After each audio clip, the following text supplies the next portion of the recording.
Damihi animas trataratole, give me souls, take away the rest. Father John Po, STB. We are now in the 12th Sunday in Ordinary Time. At ang ganda po ng paalala sa atin ng Panginoon, through His Church, we are being reminded of the presence of Him, na nasa sa atin ang ating Panginoon. Because every time that we remember that the Lord is with us, there we will be able to find peace and calmness. Lalong-lalo na po dito sa mundong ito, na ang daming kaguluhan, ang daming problema, ang daming hindi na natin maintindihang nangyayari sa ating kapaligiran. And sometimes we are asking, Lord, nandiyan ka ba? Lord, may pakialam ka ba? Kung may Diyos, bakit hinahayaan niya ang mga bagay na ito? And in this celebration of ours, tayo ang pinapaalalahanan ngayon. Tayo ang nakakalimot. Tayo ang hindi tumatanggap sa presensya ng ating Panginoon. And that is the reason why we fear so much.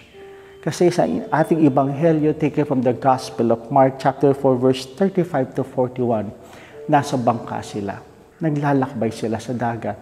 And suddenly there was a storm. At takot na takot sila. No? At ginising nila ang Panginoon. Lord, natutulog ka dyan. Wala ka bang pakialam na mamamatay na tayo? Wala ka bang pakialam na ang dami nating problema sa buhay? Lord, natutulog ka ba? Lord, yan yung tanong natin sa ating mga sarili. May Diyos ba talaga? Sa hirap ng buhay na ating dinaranas, sinasabi na, natutulog ba ang Diyos? Nakikinig ba ang Diyos? May pakialam ba ang Diyos? Yung gumising si Jesus, tinitigan lang niya ang kanyang mga apostol at sinabi sa dagat, sa storm, sa unos ng buhay, be quiet. Be calm. At napakatindi po ng sinabi ni Jesus sa kanyang mga apostol. Hanggang ngayon pa rin ba, wala pa rin kayong pananampalataya?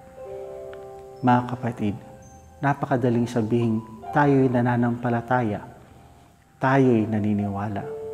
Ngunit kapag dumating na ang unos ng buhay, ang mga pagsubok, ang bagyo sa ating mga buhay, doon tayo napapatanong sa ating pananampalataya. May Diyos ba talaga? May pakialam ba talaga ang Diyos? Bakit niya hinahayaan ang mga bagay na ito mangyari sa ating buhay? But in our celebration for today, my dear brothers and sisters, we are being asked by God, do you have faith? Because I am with you in the boat. And if I am with you, you should not fear anything. Because I am here to calm the storm of your life. Hindi mawawala ang problema sa ating buhay. Parte po ng ating paglalakbay, ang mga pagsubok. Ngunit, ang Diyos ay nasa sa atin sa bawat sandali ng ating buhay. That is the thing that is being reminded to each and every one of us. Kapiling natin ang Diyos sa ating bangka na humaharap sa bagyo ng buhay. Ito po ang nakakalimutan na natin. Tinanggalan ng mga karamihan na tao ang presensya ng Diyos sa mundong ito. Ang presensya ng Diyos sa kanilang buhay. Ngunit sa selebrasyon na ito, pinapaalalahanan tayo, nagkakabagyo, nagkakaroon ng takot, nagkakaroon ng hindi maunawaan sa mga pangyayaring ito sapagkat tinatanggal natin ang Diyos sa ating puso at diwa, sa ating buhay. I think this is the encouragement of our celebration for today. Put back God in our life. Let His presence be felt again. Let His presence be acknowledged again in this world. And there will be peace. I think this is the grace that we receive in realizing that God is with us.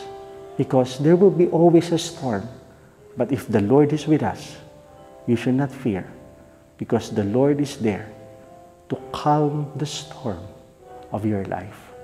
So once again, my dear friends, God bless us all.